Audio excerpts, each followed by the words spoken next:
네, 오늘은 한 제보에 대한 내용으로 이야기를 좀 시작을 좀 해볼게요.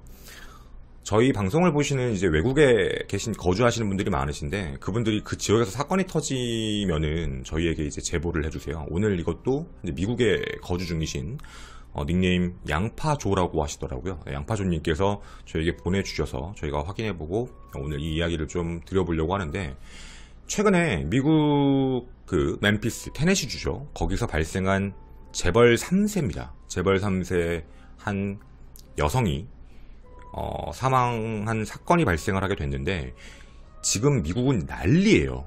이 사건 하나 때문에. 그리고 이제 범행 동기나 수법이나 이런 것들에 대한 여러 가지 추측들이 나오고 있고, 검거는 됐지만 어쨌든 미스테리한 내용들이 좀 있다라는 거죠. 아이러니한 부분들. 그 이야기를 같이 한번 이제 시작을 좀 해볼게요. 사건 전개를 그냥 쭉 어떻게 왔는지를 말씀드리면, 일단 한 여성에 대한 이야기로 먼저 좀 시작을 해볼게요. Hey girls, it's Miss Fletcher.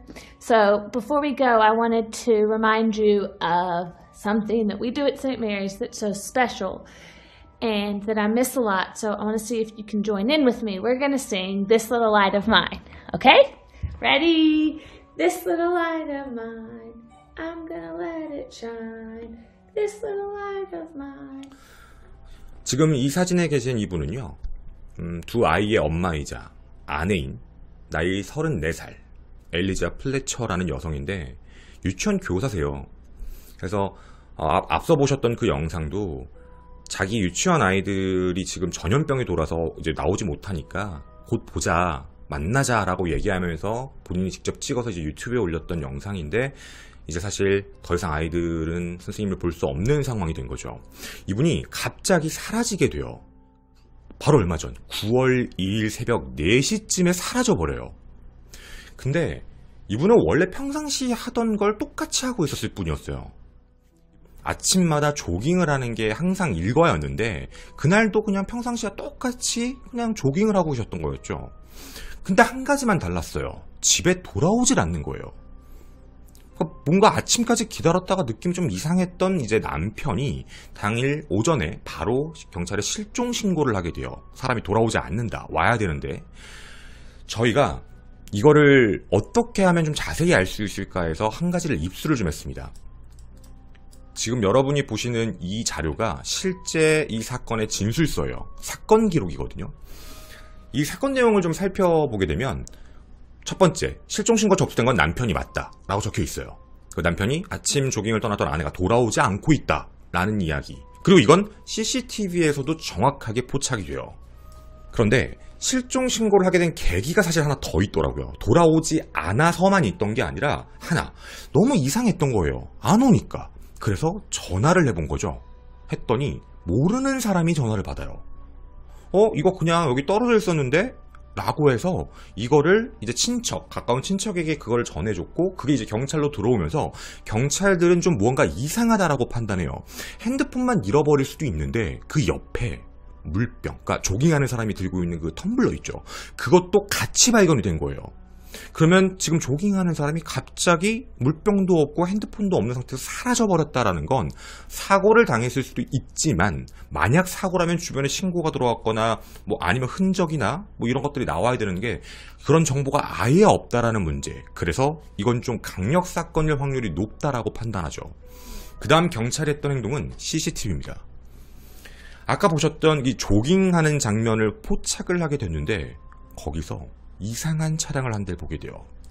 지금 여러분이 보시는 이 차량은 검은색 GMC라는 차량인데, 약간 SUV 차량이죠. 이 차량이 이상하게 한 20분 전부터 뭔가 피해자 주변을 따라다닌다라는 느낌이 들었던 거예요. 그리고 한 가지가 포착이 됩니다.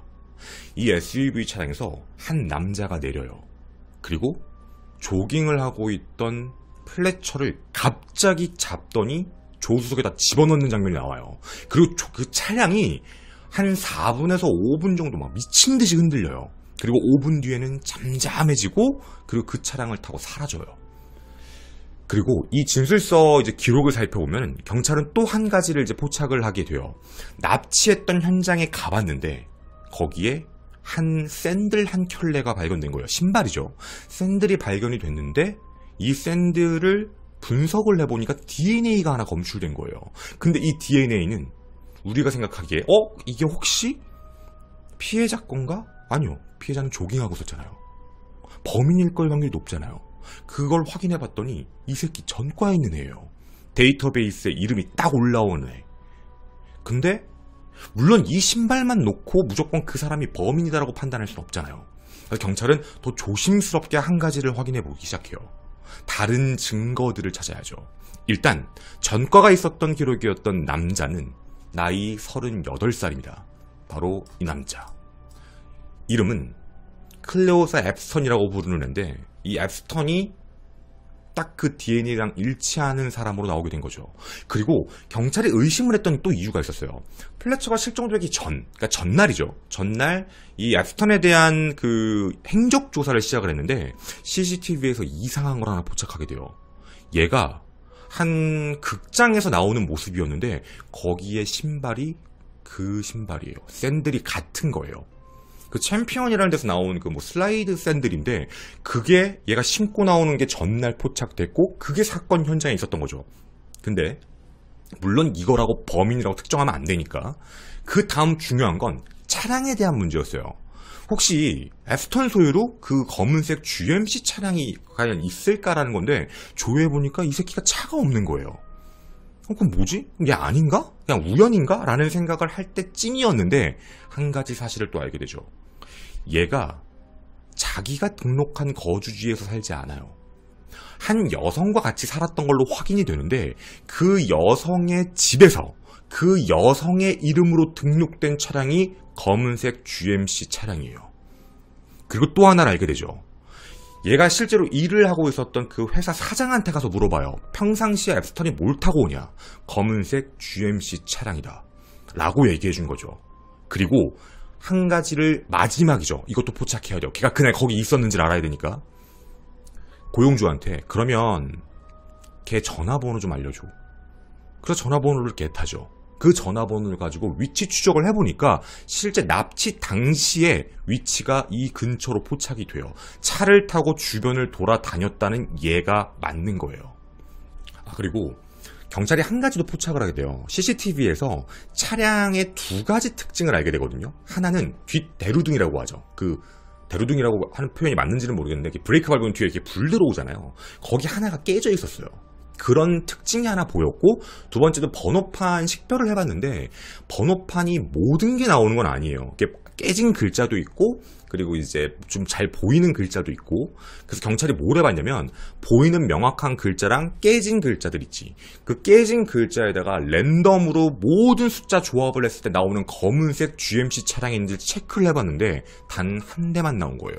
그게 바로 아까 말씀드린 그 여성의 이름으로 돼 있는 그 차량. 딱 그 한 대예요. 끝난 거예요. 그래서 경찰은 바로 이 집으로 출동을 합니다. 딱 갔을 때 역시 이제 범인들은 촉이 좀 있죠. 딱 갔는데 얘가 집 앞에서 담배 피우고 있었대요. 그래서 경찰이 가자마자 딱 이제 잡으려고 딱 들어가 이제 눈앞에 나타나자마자 얘가 이제 빤스런 한 거야. 근데 물론 여러분 외국 경찰 빡셉니다. 경찰이 그냥 바로 잡아서 검거에 들어왔던 거죠. 그리고 이 뒤에 이제 이상한 소문들이 하나씩 생겨요. 왜냐면 잡았잖아. 그럼 주변에 이제 목격자들로 한번 확인을 좀 해보는 것들 작업을 시작을 해봤는데 거기서 이상한 이야기가 하나 나옵니다. 이 영상 하나 보고 가실게요. 한 검은색 차량이 이동하는 게 지금 보이실 거예요. 이 차량 대충 어떤 차인지는 아시겠죠? 얘가 지금 뭐 하고 있는 것 같으세요? 트렁크를 열었거든요. 트렁크 안에서 뭔가를 하면서 뭔가를 버리고 닦고 있어요. 여기는 세차장입니다. 얘는 지금 차를 청소하고 있었어요. 그런 게 하나가 포착이 됐고 두 번째, 얘가 그 다음에 자기 그 같이 살았던 집에 간 게 아니고요.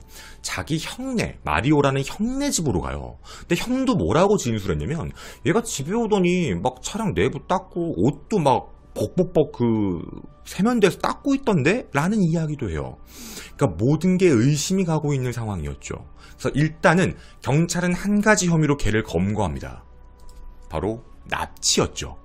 근데 이 새끼를 잡고 나 보니까 얘가 납치만 있던 게 아니에요. 이 새끼가 또 다른 범죄를 저지른 것도 있어요. 그래서 일단은 경찰은 납치 혐의, 그리고 이제 뭔가 청소했으니까 증거인멸, 그리고 이 플래처를 납치했다라는 사건과의 별개 사건으로 한 가지 신고 전화가 들어온 게 있는데, 얘가 남의 핸드폰이랑 남의 그 지갑, 신용카드를 가지고 무단 결제한 게 확인이 돼요. 그리고 이제 신고한 여성이 있었던 거지. 그걸 얘가 쓰고 있었던 거야. 그게 이제 뭐 주유소에서 쓰다가 이제 걸린 건데, 얘가 그래서 남의 걸로 쓴 것까지 이 세 가지 혐의가 이제 들어오면서 얘는 이제 법정으로 출두를 하게 됩니다. 바로 이 모습이죠.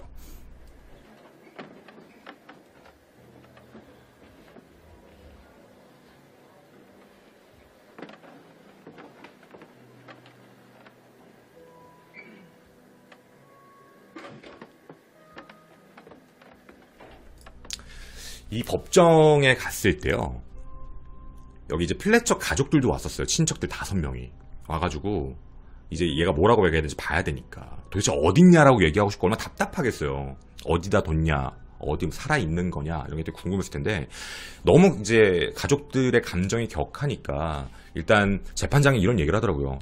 지금 심리를 시작할 건데 너무 감정적인 걸 표현하지 않았으면 좋겠다. 일단 확인은 해야 되니까. 이제 이러고 이제 시작이 됩니다. 그러면서 이제 아까 말씀드렸던 그 혐의로 이제 시작이 되게 되는데, 얘가 또 추가된 범죄명이 있었어요. 거의 범죄 종합 세트인데, 얘 차량을 열어봤더니 반자동 권총이랑 마약이 검출된 거야. 마약을 담은 저울 있죠. 저울로 이렇게 하는 거. 그것까지도 나와서 얘는 그냥 무조건 빼박이에요. 일단 구속 정도는 기본이었던 애인 거죠. 그래서 여기서 이제 얘기를 하는 게, 자기는 변호사 살 돈 없다. 그리고 자기는 보석금을 낼 돈도 없다. 라고 얘기해요. 왜냐면 보석금이 한화로 7억이었어요. 그러니까 보석이라는 게 뭐냐면, 구속받지 않고 나가서 이제 재판을 받을 준비를 하는 건데, 너 보석 받고 싶으면 한화 7억 내놓고 나가. 라고 한 거예요, 이제. 판사가. 그러니까 이제 7억이 어딨어요. 그러니까 당연히. 그래서 일단은 자기는 돈도 없고 변호사 할 돈도 없다라고 하니까, 피고인도 어쨌든 용의자지만 보호를 해야죠. 재판을 받으려면 당연히. 그래서 국선 변호사까지도 이제 붙여줘요. 그렇게 하고 얘는 이제 구속이 됩니다. 근데 얘가 입을 안 여는 거예요. 그럼 어딨냐? 아, 도대체 네가 그럼 납치한 거는 확실한데, 그럼 납치해서 어디다 놨냐? 이 얘기인데 끝까지 말을 안 하고 버티고 있는 거죠. 결국엔 가족들이 나서요. 가족들이 뭐라고 하냐면, 제발 좀 찾아달라. 자동차가 발견됐고 납치했던 범인도 잡혔는데 얘가 지금 입을 열지 않는다. 안전하게 집에만 데려오면 된다. 이런 모든 정보만 주면 된다라고 얘기하면서 무려 5만 달러의 보상금을 걸게 돼요. 그러니까 어디 있는지만 알면 된다는 거죠. 하나로 약 7천만 원 정도 되는 보상금이거든요. 이렇게까지 가족들은 어마어마하게 이제 찾고 싶어가지고 많은 이제 노력을 기울이고 있었죠. 물론 경찰들도 가만히 있었던 건 아니에요. 이 피해자가 어디를 갔는지를 찾기 위해 한 거니까, 피해자가 어디는 찾기 위해서 FBI가 이제 동원돼요. 미 연방수사국. FBI는 일단 기본적으로 핸드폰 정보를 분석을 해보기 시작한 거예요. 가장 그 시간대, 납치 이후에 가장 오랜 시간 머문 장소가 어디지를 체크한 거죠. 그렇게 체크를 했더니 한 곳이 딱 찍혀요. 자기 형 집에서 불과 1마일도 떨어지지 않는 거죠. 한 1km? 이 정도밖에 떨어지지 않는 한 교차로 근처에서 신호가 집중적으로 찍히는 거예요. 그럼 여기 근처가 맞다라고 생각하고 FBI가 출동을 했는데, 쭉 본 거죠, 주변을. 과연 어디에 가장 가능성이 높을까? 한 곳이 보여요. 느낌이 쎄한 곳. 바로 폐가예요. 그 누구도 살 것 같지 않은 집. 해서 이쪽 근처로 천천히 FBI는 걸어가 봤죠. 그리고 눈에 띄는 게 하나가 보여요. 보시면 관리가 안 된 집이라서, 그 미국에는 그 드라이브웨이라는 게 있어요. 그게 뭐냐면, 사실 우리나라 아파트가 많아서 좀 설명하기 좀 힘든데, 차도가 있잖아요. 차도가 있고 이렇게 주택이 이렇게 있다고 치면 그 차도랑 주택이랑 연결하는 걸 이제 드라이브웨이라고 불러요. 근데 그 드라이브웨이에 막 이렇게 많은 풀들이 똑같이 폐가니까 많았을 텐데, 거기에 쭉 꺾인 것들이 있는 거예요. 그리고 흙에 바퀴 자국이 들어간 게 있어요. 바퀴가 GMC 차량 바퀴예요. 느낌이 정말 쎄하죠. 그래서 그 안으로 들어가 봤는데 들어가기도 전에 알았대요. 여기 시신이 있다. 왜냐면 부패한 시신 냄새가 나기 시작을 했던 거죠. 뭔가 좀 역한 냄새가 나서 이거 집 안일 수도 있고 근처일 수도 있다라고 찾기 시작했던 거예요. 시신은 안에 있지 않았습니다. 올라가는 계단 옆 있죠. 여기. 이곳에 되게 많은 피가 고여 있었대요. 이곳에 시신이 약간 기댄 채 있었고 그 위에 그 옆에 풀들을 뜯어서 덮어놓은 거예요. 그래서 사실 이미 숨진 채로 발견이 된 거죠. 어떤 피해를 입어서 숨졌는지는 발표를 하지 않았어요. 아직은. 근데 처음에 이 시신을 발견하고 나서 경찰이 일단 DNA를 대조를 해봤더니 실종된 플래처가 맞았다라는 결론을 내려요. 그렇게 이제 발표가 됐습니다. 이 장소는 아까 그 자기 친형 집에 가가지고 세차했다 그랬잖아요. 거기서는 아까 말씀드린 이제 1마일도 안 되는 짧은 거리, 납치했던 장소로는 7.5마일 떨어져 있었고, 그러니까 이동을 좀 한 거죠. 그리고 자기가 살았던 집에서는 15.5마일 정도 떨어진 장소예요. 그러니까 이동을 해서 이제 그런 문제를 터뜨리고 유기하고 자기 형네 집에 가고 이런 식의 과정을 거친 것 같아요. 그리고 시신이 발견되면 이제 주변을 수색하잖아요. 주변을 수색하면서 피해자가 확실하다는 뭐 DNA 결과 나오기 전에도 알게 돼요. 주변 쓰레기통을 이제 열어봤는데 주변 쓰레기통에서 그 쓰레기 봉지 안에 담긴 이 보라색 조깅 팬츠가 발견이 돼요. 물론 조깅 팬츠만이라고 얘기가 나왔는데 나머지 게 뭐가 있었는지는 외부에 얘기는 없죠. 근데 이건 좀 중요한 포인트예요. 얘가 피해자를 살해했고 이제 유기를 했는데 왜 바지를 벗겼을까에 대한 부분은 좀 생각을 해볼 문제죠. 뭐 의심이 가는 대목이 하나 있긴 하지만 그래서 그런 것까지 확인해서 이거는 분명히 맞을 거라고 DNA가 최종 확인되고 이제 발표가 돼서 시신으로 발견됐다라고 이제 공식적인 이야기가 나오게 됩니다. 그럼 우리는 좀 궁금한 부분이 있어요. 사실 이 쟁점도 지금 현재 미국에서는 가장 얘기가 많이 나오는 장면이거든요. 왜냐면 이 둘은 면식 관계가 아니에요. 처음에 이제 발표된 거죠. 그러니까 서로 얼굴을 아는 사이가 아니에요. 뭔가 서로 연락을 했거나 이런 사이가 아닌 걸로 밝혀졌는데 그러면 딱 한 가지만 남는다라고 봤거든요. 왜냐면 아까 바지가 벗겨져 있었다라고 했으니까 혹시 성범죄가 아닐까라는 추측이었어요. 실질적으로 기자들도 경찰한테 물어본 거예요. 혹시 성범죄에 대한 흔적은 없었느냐. 하지만 묵묵부답이었어요. 말을 안 해요. 그래서 이제 의심을 조금 하고 있었던 상황이었죠. 그리고 한 언론사에 이상한 제보가 하나 들어오게 돼요. 자기가 저 사람 안다. 앱스턴을 아는데 저 새끼가 자기한테 자꾸 접근하고 막 결혼하자라는 말을 하면서 자기가 처음 보는 사람인데 뭔 결혼이야. 그러니까 좀 이상한데라고 하고 있다가 자기가 $100 줄 테니까 그럼 잠자리만 같이 해달라 뭐 이런 식으로 얘기를 했대요. 되게 기분 나쁘잖아요.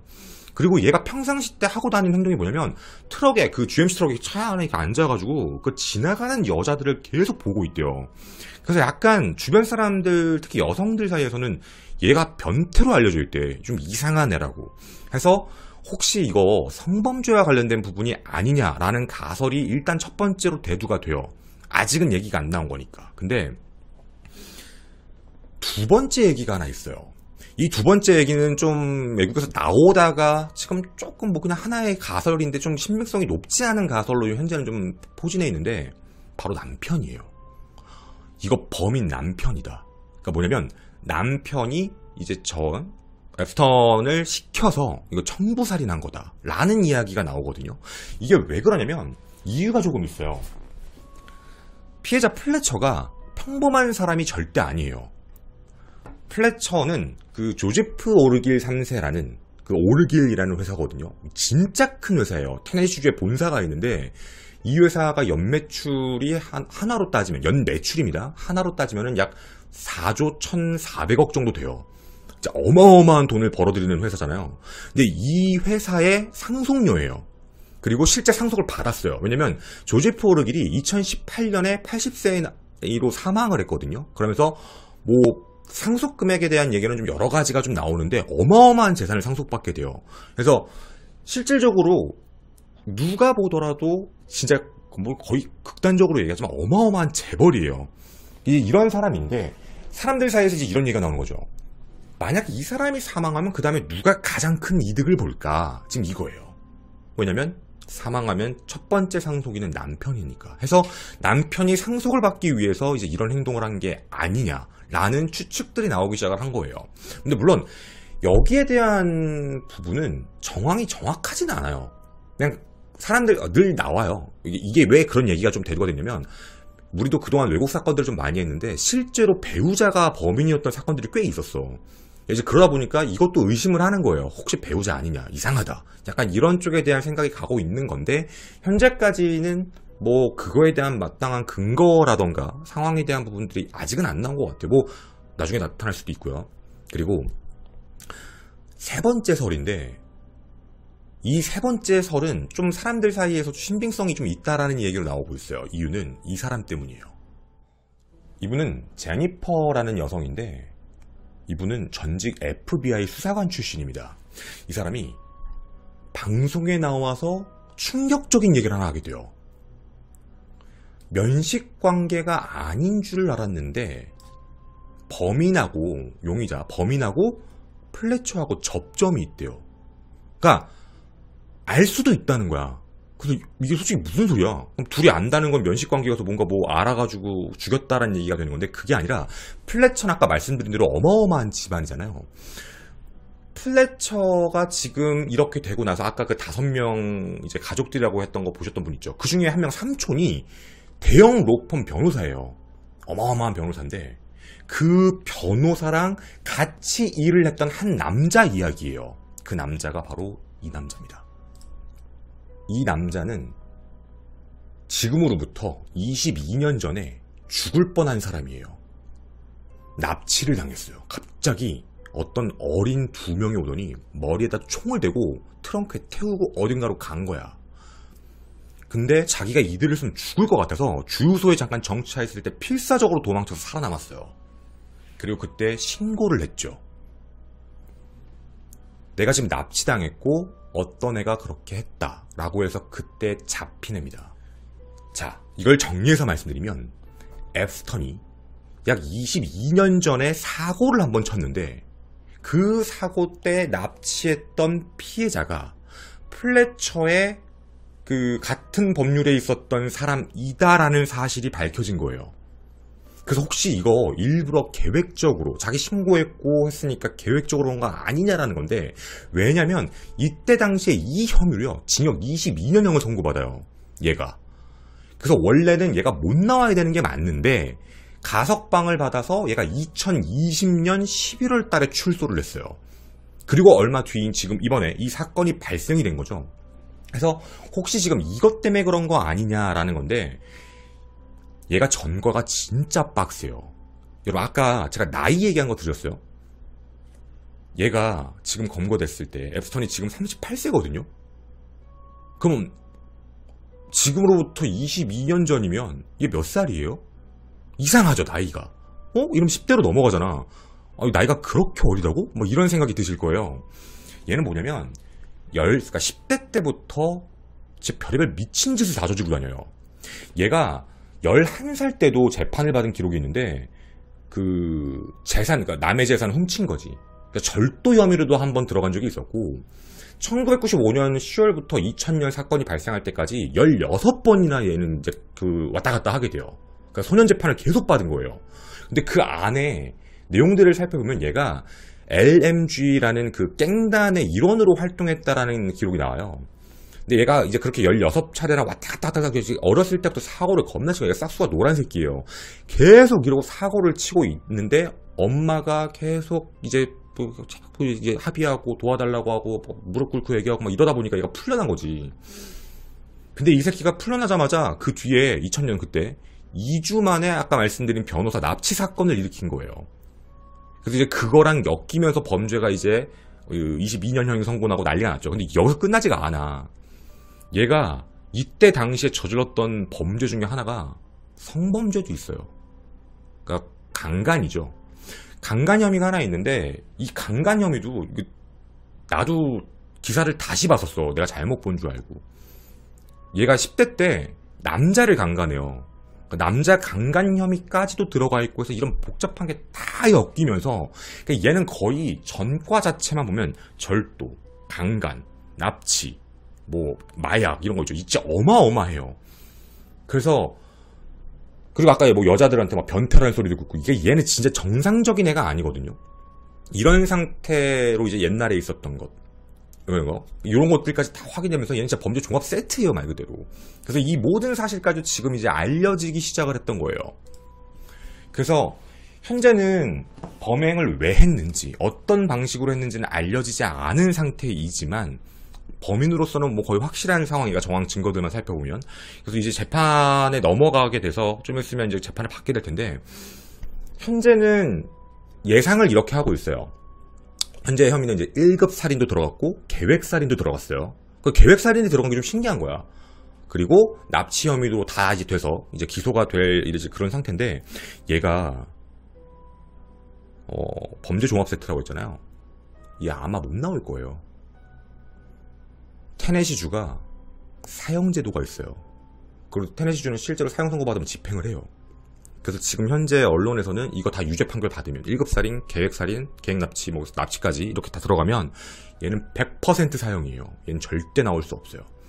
그래서 지금 이 사건에 대한 이야기가 현재 그래서 이제 미국을 좀 들끓게 하고 있는 그 내용 중에 하나인데, 좀 조심스러워하는 것 같아요. 이 이야기에 대한 부분들이 외부에 나가는 걸 어떤 방식으로, 그리고 어떻게, 그리고 왜, 이 부분은 조금 더 뒤에 가면 이 이야기들이 나올 것 같은데, 우리가 얘기했던 가설에서 나올지 아니면 전혀 다른 부분에서 나올지, 그러니까 단순히 성범죄 때문에 성폭행을 노리고 그 비면식범이었던 사람을 우연히 노렸는데, 이것도 무서운 거야. 노렸다면이지, 만약 그렇게 노려서 이 사건이 발생한 거라면 자기를 22년 전에 깜빵에 보냈던 납치 피해자의 변호인단이 지금 또 나타난 거지. 뭐 하여튼 이런 상황이 된 거예요. 그래서 뭐 그런 우연일 수도 있고, 아니면 말씀드린 대로 이게 지금 자기가 계획적으로 일부러 그런 일을 저질렀다라고도 볼 수도 있는 거고, 아니면 우리가 알지 못한, 뭐 아니면 남편일 수도 있고, 아니면 우리가 모르는 범행 동기가 또 나타날 수도 있는 거고. 그래서 추후에 이 이야기가 뭐 나오게 되면 댓글로도 여러분이 남겨주시면 제가 고정 댓글로 바꿔놓도록 하겠습니다. 제보해주신 분도 정말 감사드립니다. 일단 뒷이야기는 사실 좀 피해자와 관련되어 있는 이야기인데요. 알려지기로는 플래처가 이제 상속녀잖아요. 뭐 말로는 주변 사람들 중에 모르는 사람들도 많았대요. 그러니까 그런 걸 티도 안 내고, 그리고 뭔가 그런 금액으로 좀 뭔가 좀 사치라고 사치일 수는 없겠죠. 뭐 돈이 많으면. 어쨌든 그런 거에 신경을 썼던 사람이 아니라 자기의 일에 대한 걸 너무너무 아꼈고 사랑했고, 그러니까 유치원 교사로서 굉장히 주변 사람들에게도 아이를 너무 사랑하는 사람으로 알려져 있을 정도로 되게 평판이 좋은 분이에요. 그래서 사실 그러니까 주변 사람들 중에는 이 사건 터지고 나서 재벌 상속녀라는 것도 알게 된 거예요. 너무 티를 안 내니까 주변 지인들 중에서도 몰랐던 사람들도 있는 거지, 쉽게 얘기하면. 그러니까 그 정도까지 이제 뭔가 감추려고 감춘 게 아니라 그런 걸 별로 티도 안 내고 자기의 삶에 대한 거에서 되게 열심히 살아갔던 그런 분인데, 갑자기 어느 순간 이런 범죄 피해자가 돼버린 상황이니까 사람들도 되게 많이 안타까워하고 있어요. 이제 아까도 이제 사람들이 약간 마라톤 같은 걸 하고 있다 그랬잖아요. 그게 하나의 운동처럼 좀 돼가지고, 그냥 잠깐 기사로만 보여드리면은 약간 사람들이 이제 일종의 이제 그런 거지. 이런 식인데, 이제 기리는 거예요, 피해자를 기리는 걸로 해서 이제 이렇게 같이 마라톤 하는 뭐 이런 약간 운동이라고 해야 되나? 하나의 뭐 그런 걸 하고 있는 그런 상황인데, 되게 많이 안타깝죠. 상황만 놓고 봤을 땐. 그리고 요것만 얘기를 또 하나 더 드리고 가자면, 범인에 대한 이야기인데, 얘가 만약에 자기가 뭐 청부다 뭐다라고 했으면 아마 얘기를 했을 것 같아. 그렇게 잡혀버린 상황이고, 그리고 그러니까 청부살인이다라고 봤을 때 조금 이상한 부분들이 좀 그런 거거든요. 만약에 청부면 너무 티가 나고, 그러니까 너무 티 나잖아. 그러니까 그것도 좀 이상하고, 그리고 물론 이제 루틴적인 활동으로 조깅을 했다라고 하니까, 네, 실질적으로는 좀 청부살인을 하기에는 너무나도 대충 한다라는 느낌이었고, 그리고 너무 노출도 잘 되는 상황이다 보니까 조금 가능성은 좀 적어 보이지 않을까라는 뭐 그런 생각이기도 하고요. 그거 말고 일단 남편에 대해서도 뭐 여기도 나오지만 사이에 대한 부분도 그런 건 있어요. 그러니까 남편과의 사이도 있잖아요. 나쁘지 않았거든요. 근데 이게 꼭 이런 건 있어. 이게 주변인들 얘기들 중에 누군가가 뭐 고민을 토로했다. 이게 되게 부각이 좀 돼요. 근데 사실 어떤 부부든 갈등이 없을 순 없잖아. 고민도 있고 갈등도 있을 수 있는데 사실 평판적으로는 큰 문제가 없는데 이제 어디선가 뭐 그런 고민이 있었다 이런 것들이 좀 커지는 내용들이 좀 있는 것 같아요. 근데 이거는 조금 함부로 얘기가 좀 힘든 것 같아요. 어느 데든 늘 사건이 터지면 주변인 관계 물어보면 늘 있는 일이에요. 늘 나오는 내용이기도 하고 사실 그러니까 이거는 이거 가지고 좀 신뢰하기는 아직은 좀 그런 것 같아요. 우리가 다 아는 건 아니니까. 그래서 일단 그거는 좀 지켜봐야 될 것 같고 그리고 그 FBI 전직 수사관이라는 사람이 했던 그 얘기는 나는 개인적으로는 놀래기는 했는데 그렇다고 치기에는 좀 관계가 좀 이상하지 않다. 그런 식이라면 차라리 죽여야 되겠다고 마음먹었으면 그때 납치했던 그 변호사를 찾아가서 죽였으면 모르겠는데 상황이 좀 그렇잖아. 납치했던 변호사랑 같은 법률사무소에 있었던 그 사람의 그 삼촌이잖아. 그 사람의 이제 조카. 그 사람을 노려가지고 그 사람을 죽여야 되겠다고 해서 가서 죽였다는 건 좀 나는 좀 그랬어. 이게 좀 어쨌든 그런 얘기가 있었다라는 것에서 이제 옛날의 전과들이 그래서 이제 노출이 좀 됐는데 난 사실 예전 전과가 더 놀라웠던 거지. 이건 좀 너무 좀 우연치고는 좀 신기하긴 하지만 끼워 맞추기 아닌가라는 생각이었었어요. 물론 FBI 전직 수사관이 하는 얘기니까 내가 뭐라고 얘기할 수 없는데 이건 뒷이야기니까 그냥 내 개인적인 생각이라서 말씀을 좀 드리는 거라면 관계가 좀 너무 먼 것 같아서 그럼 남는 게 몇 개 없어요 사실. 그냥 단순하게 성범죄를 저지르려고 진짜 했고 그 사람이 뭐 상속인지도 모르는 상태에서 그런 행동을 했다가 그렇게 된 건지. 그리고 처음에 이 사건이 납치로 판단됐을 때 있죠. 납치로만 원래는 알고 있었잖아. 시신 발견된 데까지 한 4일인가 걸렸으니까. 납치로만 알고 있을 때는 처음에 피해자가 재벌 상속녀인 것도 안 알려졌었어요. 그러니까 뭔지 모르고 있다가 재벌 상속녀였다라는 게 공개가 되니까 갑자기 이거 돈 노리고 했구나. 이 얘기가 또 나왔었어. 그러니까 이제 납치해서 이제 돈 뜯으려고 그래서 어딘가 살아있는 거 아니냐라는 얘기들이 되게 많이 돌았었어요. 그래서 이제 제발 멀쩡하게만 돌아와 달라는 그런 얘기들 나왔던 거고. 그러니까 근데 바로 당일날 죽인 거 같거든요. 바로 당일날 죽인 거 보면 재벌 상속녀인 것도 몰랐던 것 같아. 단순히 이 행동만 놓고 보면은 계획적일 수 있을지는 잘 모르겠는데 루틴적인 걸로 뭐 늘 그렇게 이제 조깅하던 사람이어서 뭐 그렇게 했는지는 모르겠지만 약간 성범죄의 느낌이 너무 강한 것 같아요. 그 피해자의 팬츠 그 러닝 그게 따로 발견됐다라는 것도 분명히 벗겼다는 얘기니까. 그리고 추측이지만 피해자가 발견됐을 당시에 어마어마한 혈흔이 있었대. 혈흔이 땅에 고여 있었다라고 얘기를 하는 거 보면 이제 어쩐 이제 외부의 공격 압력이 뭐 흉기로 했든 주먹으로 했는지는 알 수 없지만 어쨌든 그런 공격이 들어갔다라는 거는 상대방이 조금 저항을 했을 가능성도 있다라고 보여지거든요. 그러면 어디서 죽였는지도 되게 중요한 거잖아.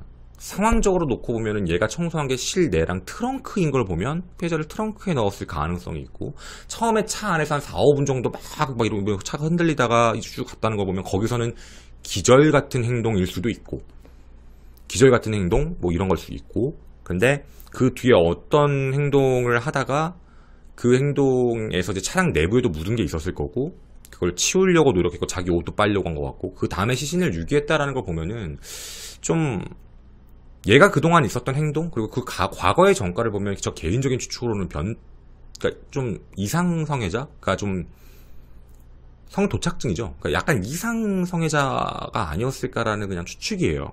그래서 그런 행동을 해서 이제 피해자는 그렇게 사망했고 유기하고 그리고 도망간 거 아닌가라는 좀 추측, 그 얘기도 외부에 많이 나오진 않았던 거니까.